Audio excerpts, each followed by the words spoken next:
Hi, I'm Ben, an animator, Hi, I'm Jessica, a viz dev artist for video games. and welcome to the Up and Coming Artist Podcast. Hey, everybody, welcome back to the show. I know it's been a while, it's been like 3 months, and so thanks for tuning in despite the long break, but you're tuning in on a great time because today is an extremely special episode, and my guest is giving me a look right now, but it's a good look because here's why. Not only is my guest a super talented illustrator, concept artist, character designer, creature designer, digital painter, storyteller, writer, comic artist and creator, Disney sketch artist at Wonderground, which we probably won't get around to today, but just worth saying, and is also the most beautiful and wonderful girl in the world, my girlfriend, Jessica Valenzuela. You didn't have to say all that. But it's true. Okay. So, now you've done all sorts of things in art, like I just mentioned, but the way you described yourself a second ago is as a viz dev artist. So how would you differentiate a viz dev artist from, say, all the other areas of art and illustration? Well, viz dev are world builders. So essentially they create everything from the ground up. They're the foundational artists for video games, movies, and all that kinds of stuff. So basically, you give them a concept to work on, and they're essentially the visual storytellers for that. So that's how I would describe myself, a visual storyteller. That's awesome. Yeah. So what aspects of the story do you tell visually? Is it like the entire concept, or is it more like, you know, you doing individual characters or environments, or how does that come about? Depends on what work they give me. Sometimes I just do characters, sometimes I just do environments, sometimes I do both, or even props and stuff like that. So it really all depends on what they're asking for. But I do more so specialize with characters and environments. That's awesome. So, yeah. And you've worked on a couple games too, right, with USC? Yeah, I worked on 4 games with USC. I was an animator for one of them, character designer for 2 of them, and an environmental artist for 1. So yeah, that's what I've been doing since I was in school.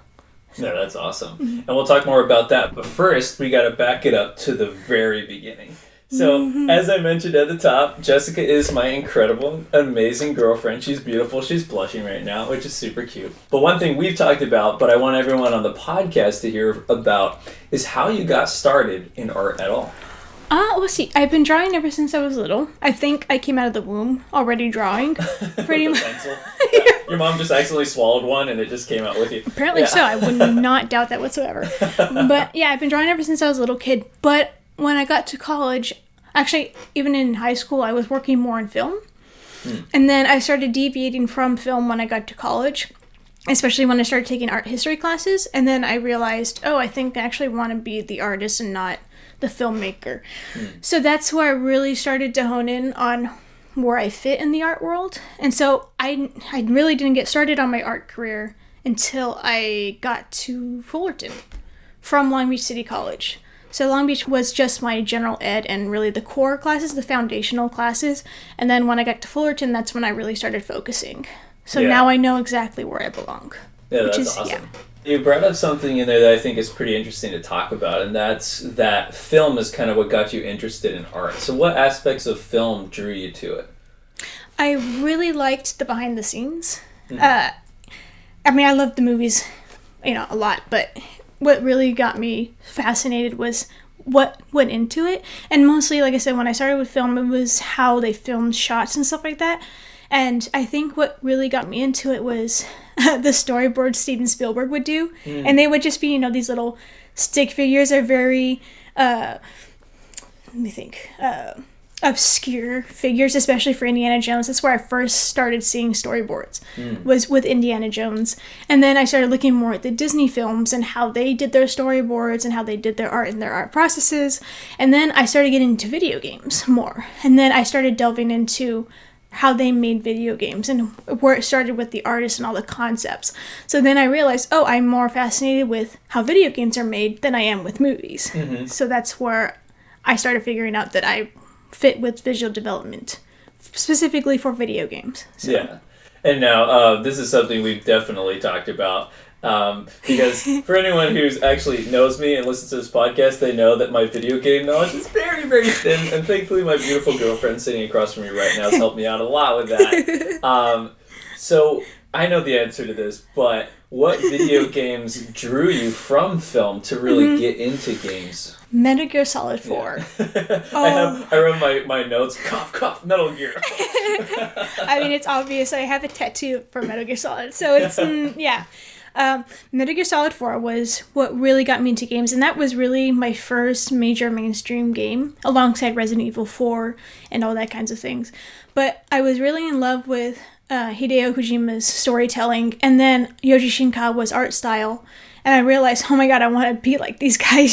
This is what I strive to do and to be in the video game process and just making the game overall.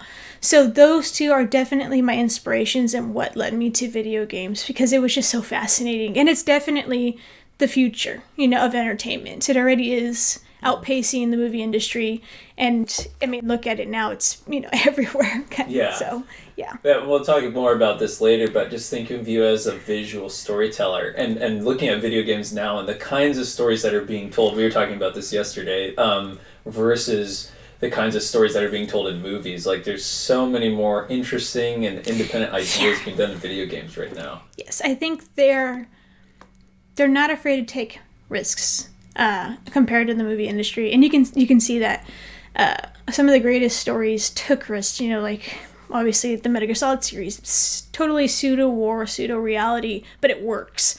And I feel like movies today wouldn't be so willing to take that leap into such unknown territory. But that's what made Metal Gear Solid. That's what made it so well known and why it's so popular. So I want to create stories that aren't afraid to take risks, that aren't afraid to take those leaps and stuff like that. So yeah, that's why I'm into it. That's awesome. And we'll talk more about your storytelling later. But you had mentioned Kojima and the other artists that worked on the games. Can you talk about what is it about their style and about their kind of visual storytelling that drew you to it? Yeah, so Yoji Shinkawa obviously works in the traditional Japanese brush styles. And he does it traditionally, and then he transfers it digitally and colors it and all that fun jazz. But I think we're so obsessed with things being clean and pristine that we lose kind of what makes art, especially with Viz Dev.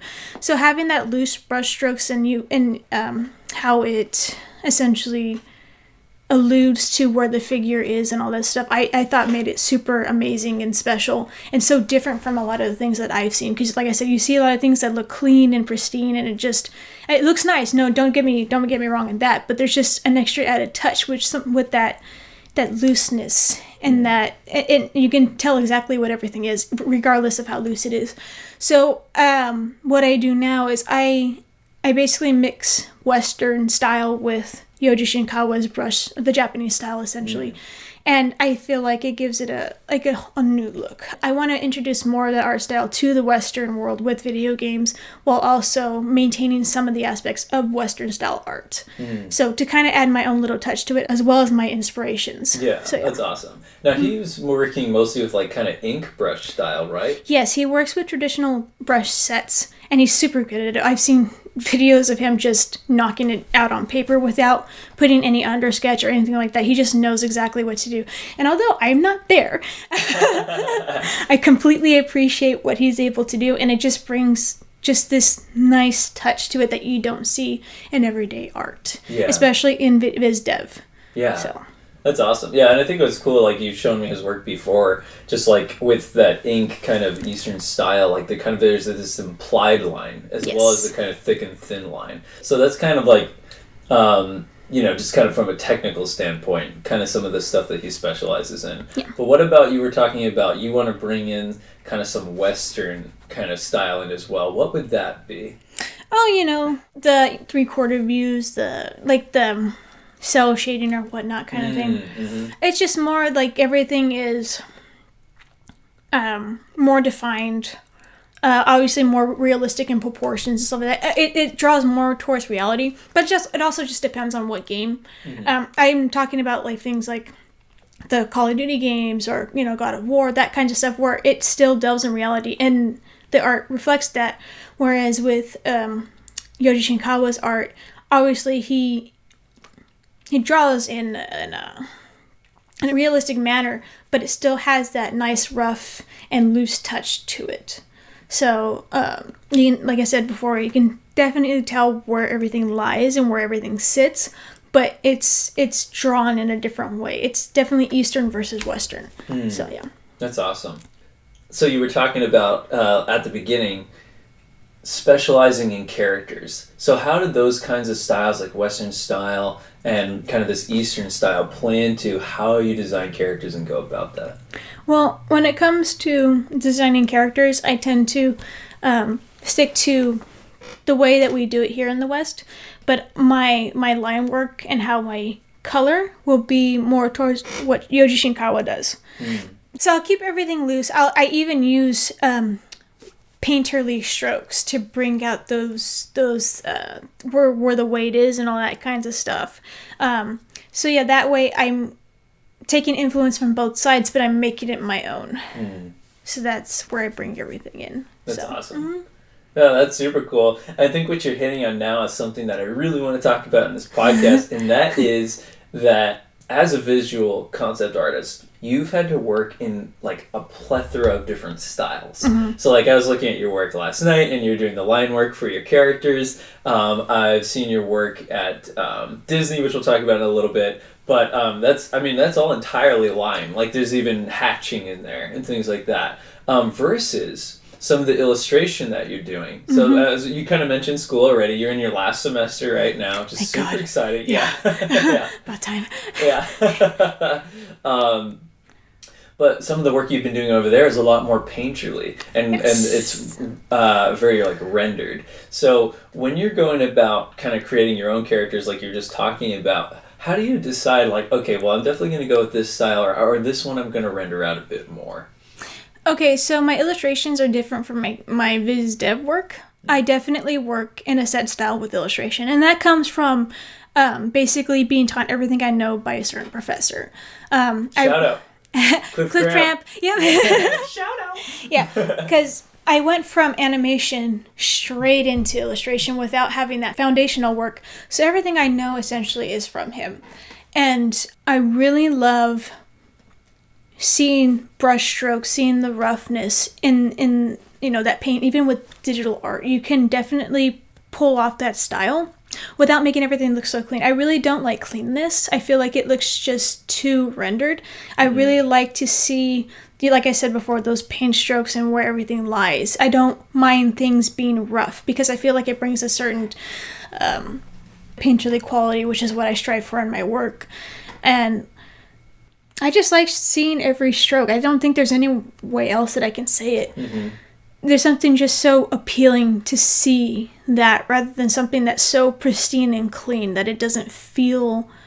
Yeah, it looks flat to me. So that's why I really am inspired by what Cliff has done, because he really brings out that painterly look. And he'll also work on those pieces with traditional paint. He'll go over the illustration and stuff like that to make it even more painterly.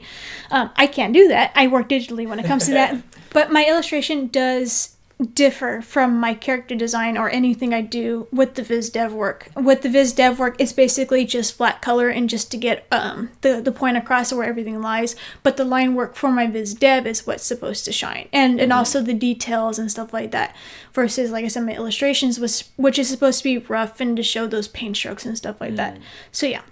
Yeah, that's what I was going to ask about, and you kind of just said it there, and I'll maybe reword it, and then you can better define how I'm picking up what you're putting down.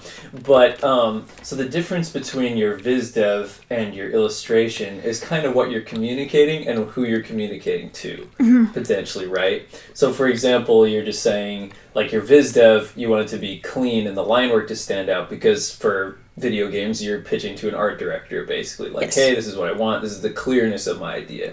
Versus an illustration, which is kind of, and this is what I want to hear from you, what kind of an audience are you trying to reach with that? As far as the audience, anyone that likes it. I don't really have a set target. Most of my illustrations that I've done so far, I'm working towards licensing, so a lot of it is for Lucasfilm. Yeah, right? So just reach for the top, right from the beginning. Well, I can't post any of those, unfortunately, because they do need to be licensed first. So I wish I can show everybody what I'm talking about with my illustrations, but in due time that will happen. But it's just more so that those nerdy fan bases is which I belong to too, because I'm a total Star Wars geek myself. And what I make would be usually is what I would buy in return. My work just goes to anyone who is a fan of the series, or the franchise, I should say. So when I do make my illustrations, it really is just trying to target the broad audience of the fans. Yeah, no, definitely. And your work is awesome. I love it. It's fun for me because, like I said, and I'll keep saying throughout this podcast, Jessica's my girlfriend, and I'm super proud of her. Her work is... He has to say that. Well, she slaps me. I'm just kidding. We were just talking about illustration and kind of, putting it out there. The work that you want to see is the work that you create. Yeah. So for people who are maybe looking at getting into illustration, or maybe are don't know much about illustration, because it is such a broad topic. Yeah. In your illustration, what's important to you to get into your pieces? So what I like to put into my illustrations is I want it to look painterly, and I also want to tell a story, even if it's just a subtle hint of it. Like I said, my Star Wars pieces, I'm hoping that it makes it as clear as possible what's going on in each illustration. But a lot of it too, like there's another piece I'm working on that's just a homage to the Mandalorians. So there's not really much story there. It's just more like, oh my god, look, there's Jango and Boba and there's Mando, that kind of thing. It's just more like for the fans, because everybody loves the Mandalorians so much, and just as much as I do, so that's why I'm making the piece. But there's also a piece that I'm working on that's more story driven. I won't say what that is yet. So secrets, you heard it here first. So yeah, I think it honestly just depends on what piece I'm making. Because there are, like I said, there are some that I'm making it very story-driven. There's others where I'm just making it visually appealing, and it's like, oh, that belongs in my man cave or my woman cave, like whatever you want. My bathroom. I hear people like to put artwork in their bathrooms, and I'm like, why would you do that? Like it's pleasant and comforting. Right? So each piece, that's where I start considering who it goes to. But generally, I don't. My works don't go to a broader spectrum. Each piece will be designated to somebody.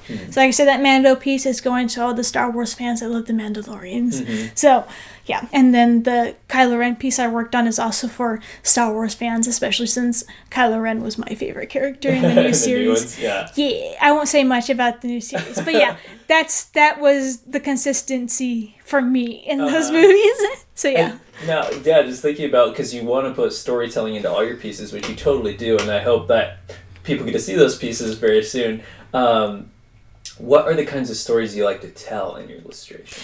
So as far as storytelling goes, it just depends on what piece I'm making and how I feel about interpreting the message. So sometimes, like I said, with the Mando piece, there is no story to it. It's just Mandalorians. And with my Leia piece, I won't spoil it, but you understand what's going on in my Leia piece. So yeah, like I said, just depends on what piece I'm trying to make.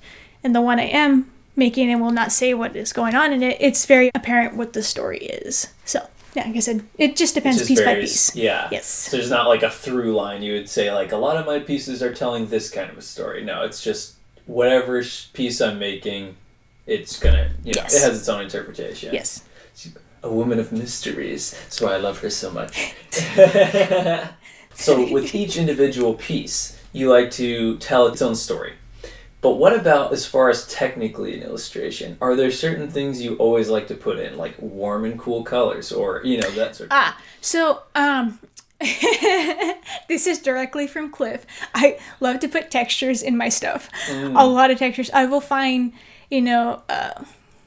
paint textures and metal textures, and I'll throw it over, and then I'll see where it fits and stuff like that. I also like to nebulize my things, which is also something Cliff does. Yeah, what define nebulize? Oh god! Basically, you just Google nebulas, and then you find one you really like, and then throw it over your piece. So you can have like my Kylo Ren has a nebula in it. Even though you're like, why would there be a nebula in Kylo Ren? Well, there is. Yeah. And you'll be able to find it. Why not? Why not make him all starry in nebula-y?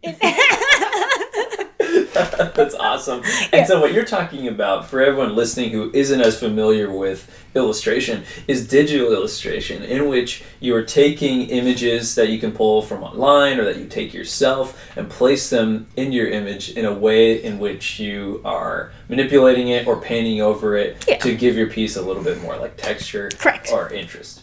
Yes, and it also adds to that very traditional and painterly style. So you just throw those textures over it, and then it just adds to what you've already created. And so that's when you manipulate those textures, is when you see it on your painting, and then you decide, this looks better in this position, this looks better like this. And then you also kind of decide like what effect it has. Usually I work with soft light or multiply layers, especially with my textures, because then it lowers the saturation, because I tend to work very saturated. That's always been kind of a critique for my work. It's like it's too saturated.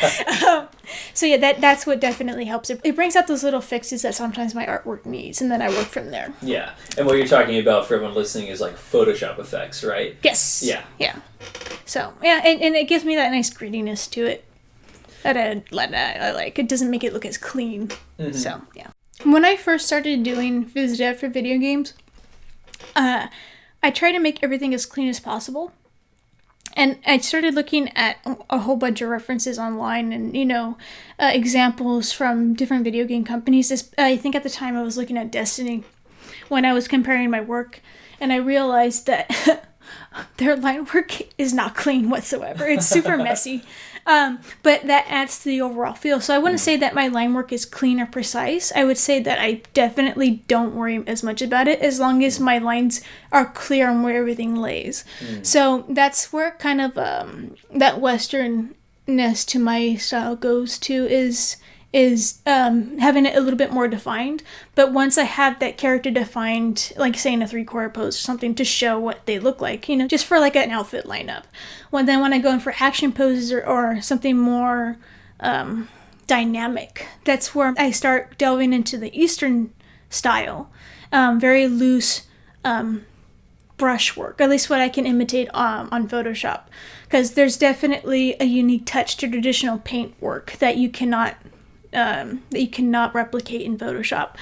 So that's where my inspiration for Yoji Shinkawa comes in, is by defining enough so that the audience knows exactly what body part that is or whatnot, but it's not a full render. It's more like it's a suggestion. Yeah. So like sometimes when there are character designs on my page that look like half painted bodies, but you know exactly where his leg is, where his arms are, where the that kind of thing is. So that's where I go into that. That's awesome. So now, for that kind of implied line and that implied form that you're giving, does that just come from just an extreme knowledge of anatomy, or is it just in the carefulness in which you place the lines? Well, my anatomy still needs work. I feel like that's always going to need work. Give yourself more credit. No, definitely still needs work, but I mean, I know that, and it's something that I'm going to continue to work on and improve.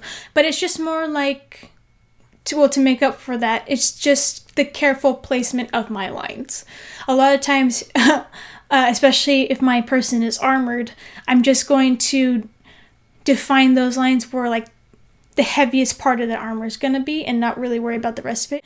Yeah. So yeah, that's how I make up for it, by just putting down lines where the body is most defined or the heaviest. Yeah, that's awesome. Yeah, and your work is super cool, and it's really cool to see it like on your website, which we'll get to in a little bit, and everyone should check it out. No, it's really cool. No. She's too humble. That's why one of the many reasons why I love her so much. But just since we mentioned it earlier, in the viz dev that you've already done for projects with USC, you kind of talked about what you had done for those projects, but for ones where you had to design characters or props, what were some of the things you were thinking about and some of the direction that you got? So I'll talk about Sky Command, because that was definitely one of my favorite projects to work on. I was there. I was a character designer for that one, and I designed the main characters. It's a VR game that's now available on Steam, I believe. Check it out. Yeah, well, I played it at the USC Game Expo. It was a lot of fun. It's a really good VR experience.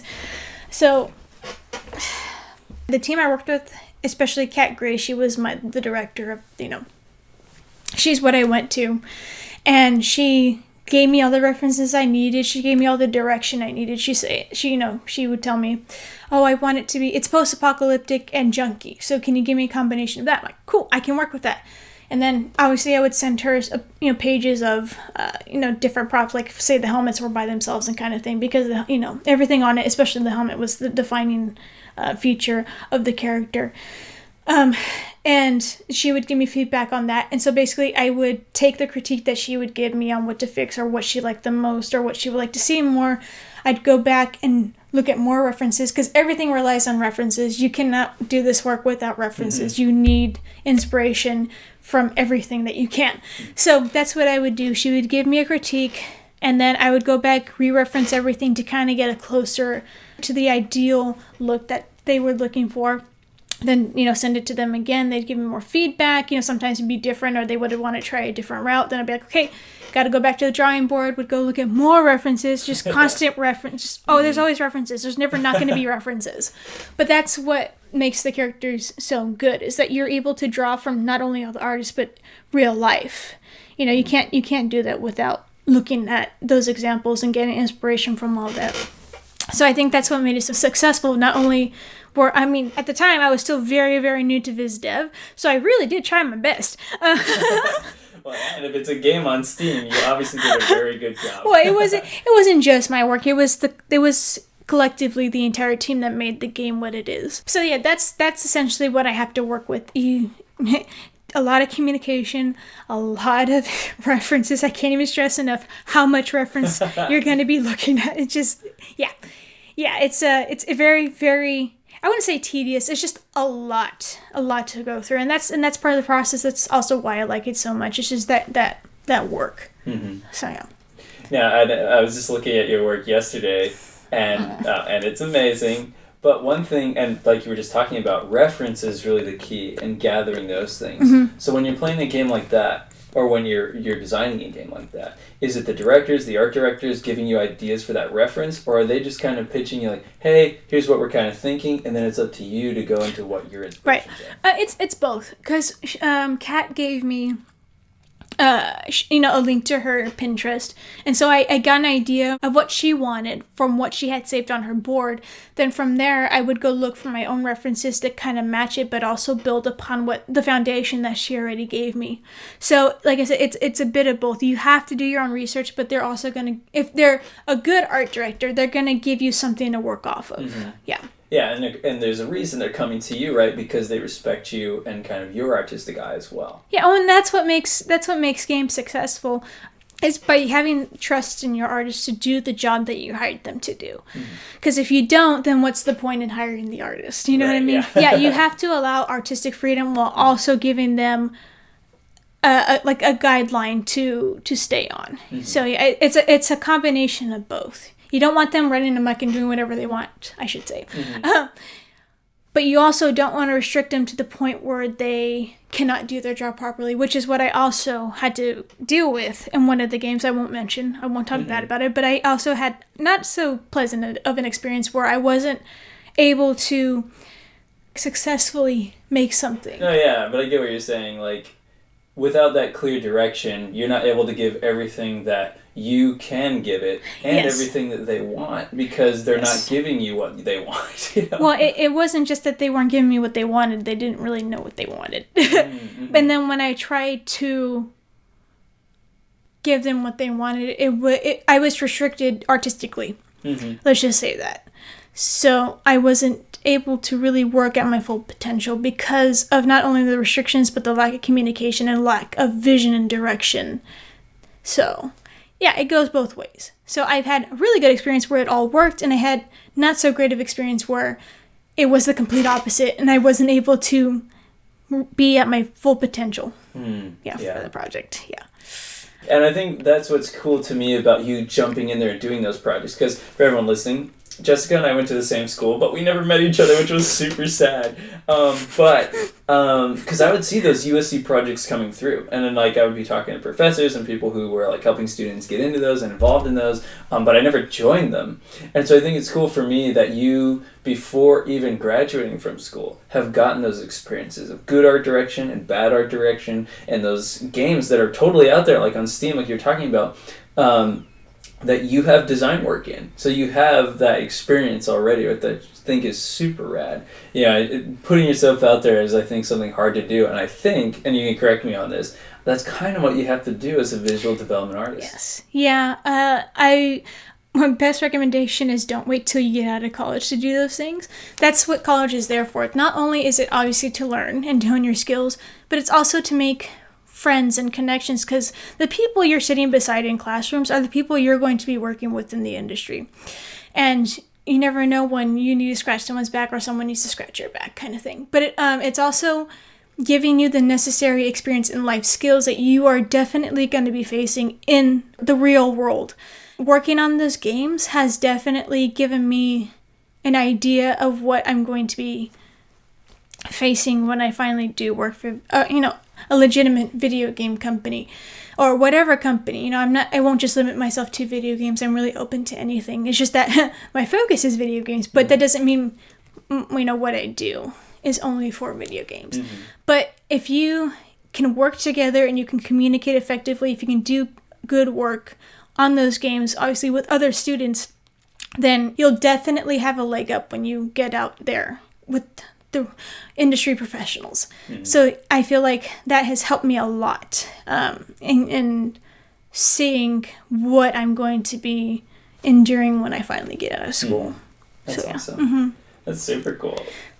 Yeah, it's a lot of work, but it's a lot of fun. It's definitely well worth it.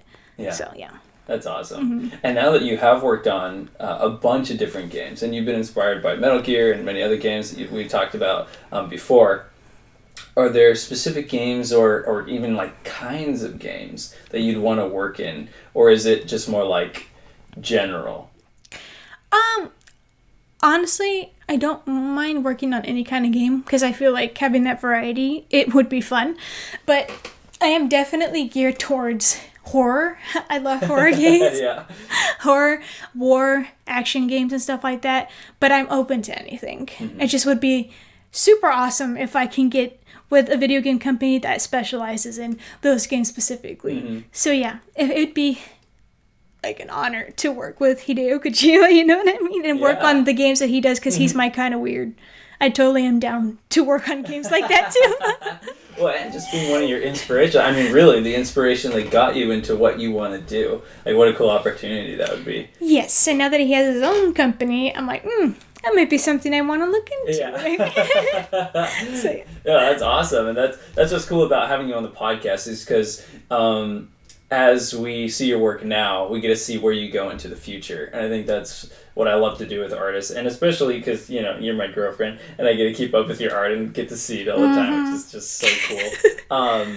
So for just thinking about the future and where you want to go with art, as far as viz dev for video games, what do you want to do? Where do you want to take your art? So my end goal would be, one of two things, or maybe both. I either want to own my own video game company, or I would want to produce or direct a game. So that would be the most amazing end goal in the world for me. Yeah. So yeah, it's definitely where I would see myself. Yeah.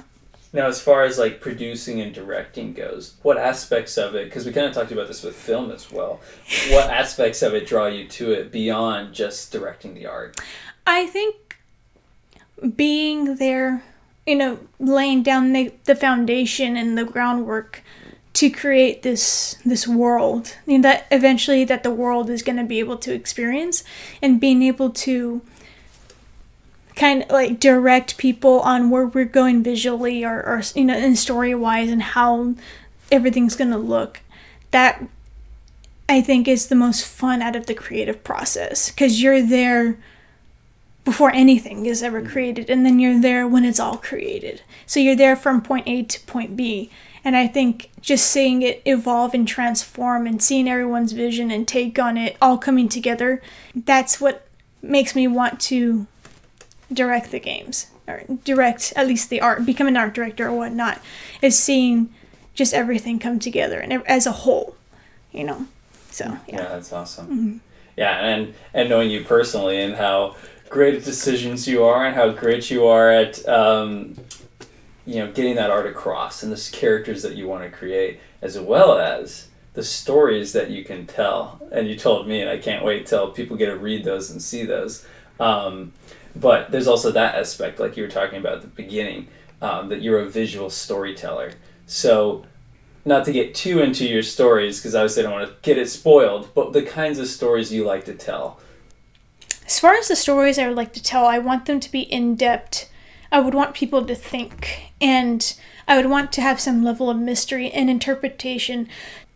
I don't like when stories feed you everything. I like people to figure things out and not know all the answers, you know, and have, like I said, have that certain level of mystery and lore. And I think that's what makes good, that's my favorite kind of storytelling, that it leaves me thinking rather than just walking out going, yep, I know everything. That was self-explanatory kind of thing. More like, wow, I actually have to have deep conversations with my friends about this. You know, those are the kinds of stories I like. And that's another reason why I like Kojima's storytelling style so well, is that he does delve into all kinds of aspects of this story where you have to pay attention, or you have to understand part 1 of the story, or else you're not going to understand part B of it. But it also, you understand what's going on, but you also understand that there probably is another meaning to it. There's also some mystery to it that you're never going to find out, kind of thing. It's all, like I said, all up to your interpretation. So that's the kinds of stories that I like to make. Yeah, that's awesome. The story kind of underneath the story, right? Like the subtext. Yeah, and I know that I'm not sure if this is just artists, but we go by the mentality that people are stupid. But I think people can be very intelligent, quite intelligent, especially the ones that, well, I know people go to see movies and to read a book and stuff like that for all kinds of reasons, but I like to think that a lot of people do it to not only escape from the real world, but also delve into one that has a certain level of depth to it, and walk out thinking about it for, a couple of days or weeks to come. Yeah. So, I'm trying to give people the benefit of the doubt, because I definitely am one of those people that like to think about things like that for a while. I want to tell stories that treat people like intelligent beings, especially children and stuff like that. So, yeah. That's awesome. And I think this is cool about the work that you do, because like we talked about at the beginning and all throughout, like visual development is telling those stories, but in a way that can be understood just seeing it. I think that's kind of cool. And then just having those stories, and like we talked about with direction, behind all of that also influences the art. And I think that's a really cool way to look at what you do, because you do so many different areas of art. What is some advice that you would give to people who are looking at wanting to get into creating like visual development for video games? Okay. So what I've come to understand, obviously being a student, is that when you're working on these things and you're working on improving yourself, never determine your skill by someone else's work. Because there's always going to be someone better than you, someone more experienced, someone older that's been in it a lot longer than you, and they're going to be better than you. And if you look at it going, well, I'm not as good as that, I can't do this, then you're never going to accomplish anything. So you measure your skill by the time you put into it, by the work you put into it. And also, don't really give yourself a time limit, or you can set goals, like 5 years out or whatnot, but if you don't reach them, it's not the end, because everyone reaches certain goals and stuff like that in their own time. I always think of how J.K. Rowling, is that how you pronounce her name, Rowling or Rowling? I don't speak British. I think she's Scottish. She didn't write Harry Potter until she was well into her 30s. So like I said, you will accomplish things as long as you put your mind to it. in your own time. And you never want to be discouraged by someone else's work. You know what I mean? Don't be afraid to ask for help. Don't be afraid to ask for critiques. And then when people give you critiques, you need to listen. Because you're going to get critiques all your life. But the people sitting next to you in your class, they're the ones that are going to give you an honest, from the heart, and just from the fact that they want to see you succeed. That's the best critique that you can get, because when you do get to the real world, they're not going to care. They're going to tell you like it is, and it's going to probably put you down and stuff like that. So yeah, that's what I'd recommend. Just keep working at it. Don't try to compare yourself to anyone else. Everyone works in their own time. Everyone has, is in a different stage in their life, especially when it comes to their art. Rely on your pupils and your fellow students. Listen to the criticisms that you're going to get. And don't, as Cliff would put it, just be kind to people, because like I said, you never know when you're going to see those people again in the industry, and they're going to remember you for the student that you were, because that's the last time that they would have probably seen you. So, as he says again, be nice, be on time, and do good work. Mm-hmm. So that's the philosophy I live by now, and that's the best advice that I can give any artist. So yeah. That's awesome. Mm-hmm. And what's cool for me, just seeing your work, is you practice all those things so well. And I love looking at it. I love sharing it. So whenever the website is up in the way that you feel comfortable with, I'd love for people to see it. It's up. If you want to go see it, go see it. But yeah, just know that it's finished but not perfect. And that's how your work is always going to be. You want something, even if it's not perfect, it's fine, because you're always going to be improving, and you can always replace that art. And I know the work on my website is not perfect, but at least it's something to show where I am now. Mm-hmm. And it's always improving. Yeah. And that concludes my interview with my incredible girlfriend, Jessica Valenzuela. Jessica, say hi. Hello. I know it's been a while since I posted an episode, so thanks for tuning in. Sorry about my mic kind of cutting out there and the audio not being great on my end, but I'm so glad that you guys were able to hear Jessica, because not only is she an incredible artist, but she has incredible insight. So glad to be able to get her on the podcast. I know with everything going on, I haven't posted an episode in a while, namely the coronavirus. So hopefully we'll have some new episodes coming up. A little bit trickier to get guests at the moment. But for everyone out there, stay safe, stay healthy, and in whatever area of art you enjoy, keep on creating. Say bye, Jessica. Goodbye. Bye, guys.